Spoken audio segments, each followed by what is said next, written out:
नमस्ते आदाब। मैं डॉक्टर आरिफ महात। स्वागत है आपका मेरे चैनल शब्द मंच पर। आज हम कबीर के दोहों में चित्रित गुरु महिमा की चर्चा करते हैं। भक्ति काल को हिंदी साहित्य का सुवर्ण युग कहा जाता है। यह युग बड़ा मूल्यवान है। इसकी मूल्यवत्ता युग सापेक्ष न होकर शाश्वत है। इसका प्रदेय, इसका अमर संदेश है जो सिर्फ हमारे लिए नहीं, संपूर्ण मानव जाति के लिए उपयुक्त है और हमेशा रहेगा। भक्ति काल में भक्ति की दो धाराएं प्रवाहित हुई, निर्गुण और सगुण। मूर्ति पूजा और धार्मिक आडंबर पूर्ण क्रियाओं का विरोध करने वाले तथा अलख निरंजन में विश्वास रखने वाले निर्गुण कहलाए, तथा साकार मूर्ति और नवदा भक्ति में विश्वास रखने वाले सगुण कहलाए। निर्गुण में ज्ञान मार्गी और प्रेम मार्गी और सगुण में राम काव्य और कृष्ण काव्य धाराएं प्रवाहित रही। तो निर्गुण के ज्ञान मार्गी काव्य धारा के प्रमुख कवि के रूप में कबीर को माना जाता है। संत काव्य के प्रमुख कवि कबीर, जिन्होंने अपने वाणी के माध्यम से तत्कालीन सामाजिक व्यवस्था में पनपते आडंबर को, धार्मिक रीति रिवाजों में पनपते आडंबर को बेनकाब किया। लेकिन आज कबीर के दोहों की चर्चा हम उनकी गुरु महिमा के अंतर्गत करने वाले हैं। कबीर और अन्य संत कवि निर्गुणवादी या सगुणवादी सभी के साहित्य में कुछ विशेषताएं समान हैं। उसमें से एक विशेषता यह है कि सभी ने गुरु के महत्व को माना है। कबीर कहते हैं कि गुरु ही हैं जो हमें अंधेरे रास्तों से निकालकर सच्चाई के मार्ग पर ले जाते हैं। गुरु का हर किसी के जीवन में बहुत महत्व है। गुरु के बिना ज्ञान असंभव है, अर्थात इसकी महत्वता की वजह से ही गुरु को ईश्वर से भी ऊंचा पद दिया गया है। गुरु को ईश्वर के अलग अलग रूप ब्रह्मा, विष्णु और महेश का रूप भी माना गया है, क्योंकि गुरु अपने शिष्य को न सिर्फ ज्ञान देता है बल्कि एक नया जीवन देता है, उसकी रक्षा करता है। यही नहीं, गुरु के महत्व का वर्णन शास्त्रों में किया गया है। पुराने समय में ऋषि मुनि से अपने शिष्यों का शास्त्र विद्या, दर्शन शास्त्र और साहित्यिक ज्ञान देकर उनका मार्गदर्शन करते थे। साथ ही समाज के विकास का बीड़ा भी उठाते रहे हैं।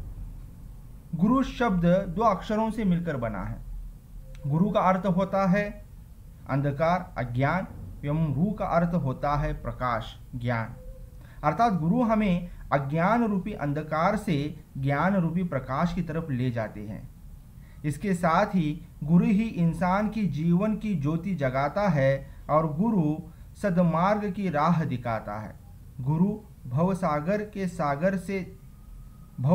सागर से में तैरना सिखाता है। इसलिए हिंदी साहित्य के महान कवि कबीरदास ने भी अपने दोहों में गुरु के चर्चा का बखान किया है। कबीर अपने दोहे में कहते हैं कि गुरु गोविंद दो खड़े काके लागू पाए, बलिहारी गुरु आपने गोविंद दियो बताए। कबीरदास जी का मानना है कि इस दोहे के अंतर्गत कि गुरु की अपार महिमा का वर्णन उन्होंने इस दोहे में किया है। कबीरदास जी कहते हैं कि गुरु ने हमें भगवान तक पहुंचने का रास्ते से अवगत कराया है। इसलिए गुरु और भगवान में से अगर किसी एक के चरण को स्पर्श करने का मुझे अवसर मिले तो मैं गुरु के चरण को स्पर्श करना पसंद करूंगा। इस दोहे को समझने के लिए हम एक कहानी की तरफ चलते हैं, जो एक कहानी राजेश्वर नाथ जी से सुनी है कि एक सच्ची श्रद्धा रखें तो सच्चा गुरु हमें क्या हो जाता है, मिल जाता है। तो सच्ची श्रद्धा का होना भी बहुत ज़रूरी है। यह कहानी हम इस दोहे को समझने के लिए इस कहानी को हम देखते हैं कि एक राजा था जिसकी बेटी का नाम वैराग्यवती था।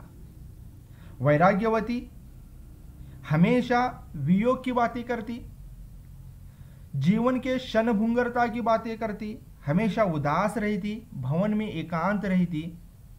राजा उसे समझाकर थक चुका था, लेकिन राजकुमार के जीवन में कोई भी परिवर्तन नहीं आया था। वो जब भी फूल को देखती, जब भी वृक्ष को देखती, तो उसके जीवन के क्षणभंगुरता की बात करती। इसीलिए राजा ने उसे एक अलग से महल बनवा दिया था जहां पर वैराग्यवती रहती थी। रात्रि में वो अक्सर गीत गाया करती थी कि बेहतर गुरु, और उस गीत का आशय यही होता था कि उसे ऐसा अभी तक गुरु नहीं मिला जिसने इस भव सागर से पार होने की कला जिसने उसे नहीं सिखाई। इसलिए वो उस गीत के अंतर्गत कहती थी कि अभी तक मुझे ऐसा कोई सदगुरु नहीं मिला। एक रात उसके महल के पास एक चोर चोरी के इरादे से आता है और वो वैराग्यवती का वो गीत सुनता है जिसमें वैराग्यवती कह रही है कि अभी तक मुझे सदगुरु नहीं मिला। तो वो सोचता है क्यों ना छोटी मोटी चोरी करने से अच्छा है कि इस राजकुमारी का मैं सदगुरु बन जाऊं और उसे ठग लूं। तो अगली ही सुबह वो साधु के वेश में पहुंचता है वैराग्यवती के पास। वैराग्यवती उसे भिक्षा देने लगती है। तब वो पूछता है क्या तुमने दीक्षा ली है? तो वैराग्यवती कहती है कि मैंने किसी से दीक्षा नहीं ली। तब वो गुरु कहता है जो ठग है, जो चोर है, कि बिना दीक्षा लिए हुए इंसान से मैं भिक्षा नहीं ले सकता। और वो वापस जाने लगता है। तब तक वैराग्यवती कहती है मुझे किसी ने दीक्षा नहीं दी तो क्यों ना आप ही मुझे दीक्षा दे दे। तब वो चोर कहता है जो अब गुरु बन चुका है कि मैं तो दीक्षा दूंगा, लेकिन मैं दीक्षा यहाँ पर घर में नहीं दे सकता, मैं आपको दीक्षा जंगल में दूंगा, आपको मेरे साथ जंगल चलना पड़ेगा। तो वैराग्यवती चलने को तैयार होती है। तब गुरु कहता है कि तुम्हारे पास जितने भी जेवर वगैरह हैं सबको ले लो और मेरे साथ चलो।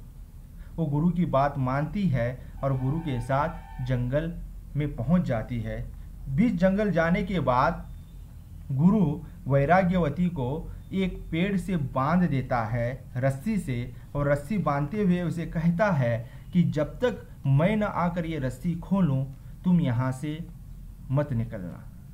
हो सकता है मैं 8 दिन बाद आऊं, या हो सकता है मैं 2-3 दिन बाद आऊं, लेकिन जब तक मैं आकर इस रस्सी को नहीं खोलूंगा तुम यहाँ से नहीं जाओगी। वैराग्यवती गुरु से दीक्षा ले चुकी है, वो गुरु उसे अपना गुरु मान लिया है और वो कहती है ठीक है गुरुजी, आप जैसा कहें मैं वैसा ही कार्य करूंगी। चोर अपना काम पूरा कर लेता है, ठग लेता है, उसके पूरे जेवर वगैरह लेकर वो रफू चक्कर हो जाता है। शाम तक जब वैराग्यवती अपने महल नहीं पहुंचती तो राजा उसे ढूंढते हुए जंगल में पहुंच जाता है जहां पर वैराग्यवती को बांध कर रखा है उसके गुरु ने।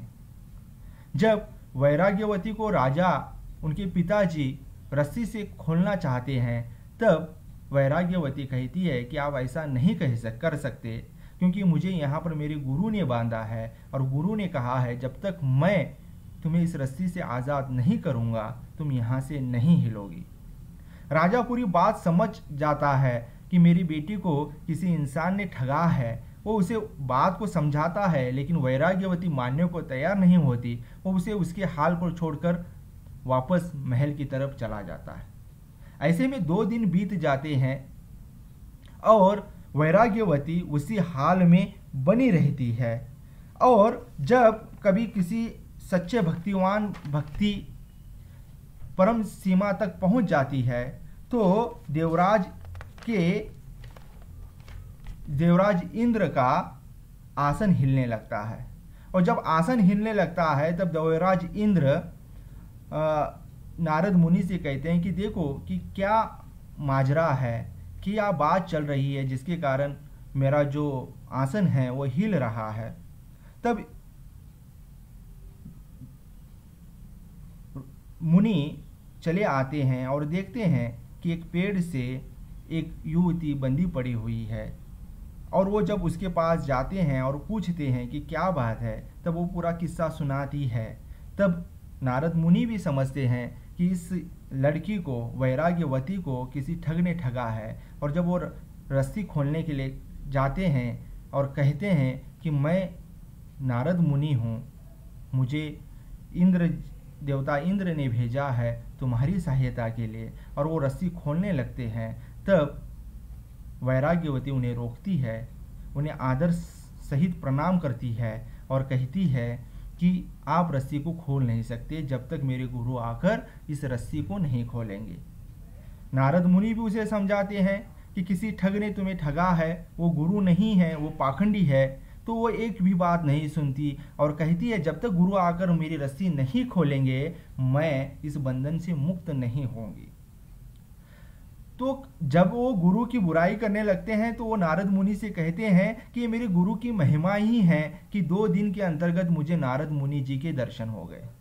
तो आप कह रहे हैं कि वो गुरु पाखंड है, भले ही पाखंड हो, लेकिन उन गुरु की महिमा ही है जिसके कारण मुझे 2 दिन में आपके दर्शन हो गए। बहस बहुत हो जाती है। थक हार कर नारद मुनि वापस इंद्र के पास चले जाते हैं, और 1-2 दिन बीतने के बाद जब इंद्र का आसन पूरी तरह से डोलने लगता है, तब इंद्र स्वयं वैराग्यवती के पास आते हैं, दर्शन देते हैं, मंद मंद मुस्कुराते हुए उसे आशीर्वाद देते हैं और कहते हैं कि चलो बेटी, अब यहाँ से कि हर एक की भक्ति का आशय मेरा दर्शन ही होता है। आज मैंने तुम्हें दर्शन दे दिया, अब इस तुम बंधन से मुक्त हो जाओ। जब वो इंद्र को देखती है, प्रणाम करती है, खुश हो जाती है, लेकिन जब जैसे ही इंद्र रस्सी को खोलने लगते हैं वो कहती है कि क्षमा करे प्रभुवर, लेकिन जब तक मेरे गुरु आकर इस रस्सी को नहीं खोलेंगे मैं यहाँ से नहीं हिलूंगी।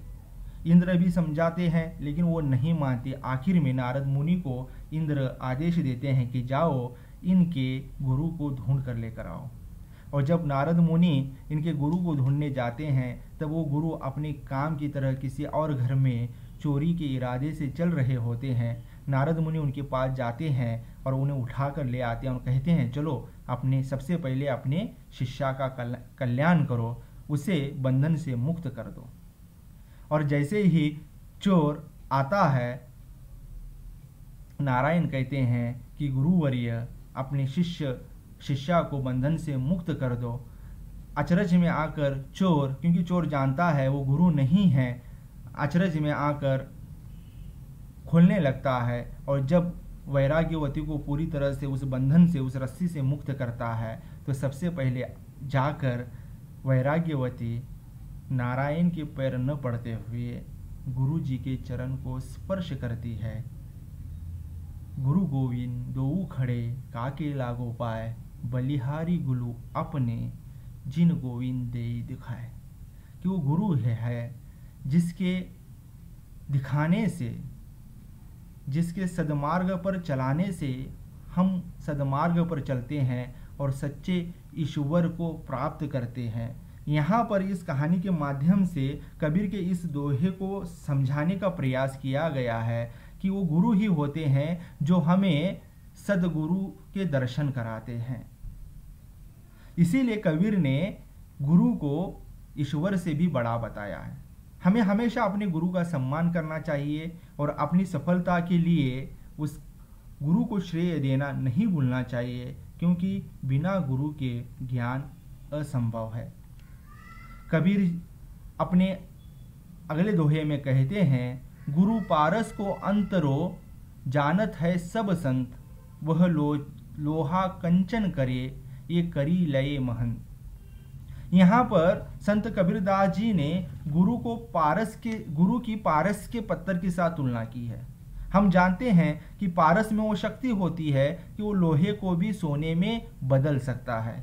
उसी प्रकार से गुरु वो होता है जो अपने शिष्यों को महान बनाता है, उसके अंदर की हर बुराई को दूर कर जिस प्रकार से लोहार आग की भट्टी में लोहे को तपाकर उसे एक आकार देता है और वस्तु बनाता है, उसी प्रकार से गुरु भी अपने शिष्यों को एक सही आकार में ढालता है।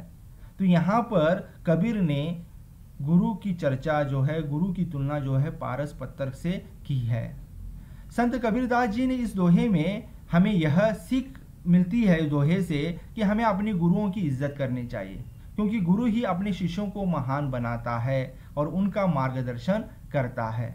वर्तमान में कई लोग ऐसे भी हैं जो गुरु के महत्व को नहीं समझते और अंधकार में अपना जीवन व्यतीत करते हैं।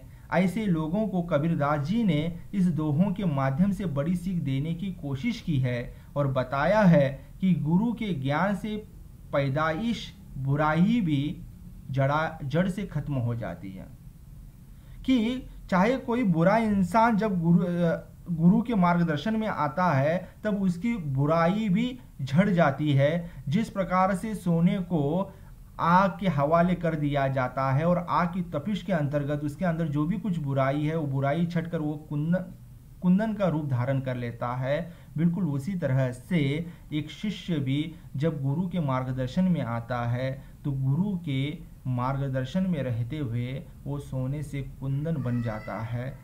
इसी प्रकार से कबीरदास जी अपने आने वाले दोहे में कहते हैं, आगे के दोहे में कहते हैं, गुरु बिन ज्ञान न उपजे, गुरु बिन मिले न मोक्ष, गुरु बिन लखे न सत्य को, गुरु बिन मिटे न दोष। इस दोहे में कबीरदास जी कहते हैं सांसारिक प्राणियों बिना गुरु के ज्ञान का मिलना असंभव है। सांसारिक प्राणियों बिना गुरु के ज्ञान का मिलना असंभव है। तब तक मनुष्य अज्ञान रूपी अंधकार में भटकता हुआ माया रूपी सांसारिक बंधनों में जकड़ा रहता है जब तक कि गुरु की कृपा प्राप्त नहीं होती। मोक्ष रूपी मार्ग दिखाने वाले गुरु हैं। बिना गुरु के सत्य और असत्य का ज्ञान नहीं होता, उचित और अनुचित का भेद का ज्ञान नहीं होता, फिर मोक्ष कैसे प्राप्त हो सकेगा। अतः गुरु की शरण में जाओ, गुरु ही सच्ची राह दिखाएंगे, क्योंकि बिना गुरु के सच्ची राह दिखाने वाला कोई नहीं है। वरना हम अंधेरी गुफा में भटकते रहेंगे और टकराते रहेंगे। गुरु वो है जो अंधेरी गुफा में रोशनी का काम करते हैं और मार्ग दिखाने का काम करते हैं। इस दोहे से हमें यह सीख मिलती है कि हमें गुरुओं के पास ज्ञान प्राप्त करने के लिए जाना चाहिए, क्योंकि गुरु के बिना सत्य और असत्य की पहचान करना मुश्किल है, क्योंकि गुरु ही हमें सच्चाई और सफलता के मार्ग पर चलना सिखाते हैं। इसीलिए कबीर कहते हैं, गुरु बिन ज्ञान न उपजे, गुरु बिन मिले न मोक्ष, गुरु बिन लखे न सत्य को, गुरु बिन मिटे न दोष। तो आने वाले अगले वीडियो में हम और कबीर के उन दोहों की चर्चा करेंगे जो उन्होंने गुरु की महिमा के बखान में लिखे हैं।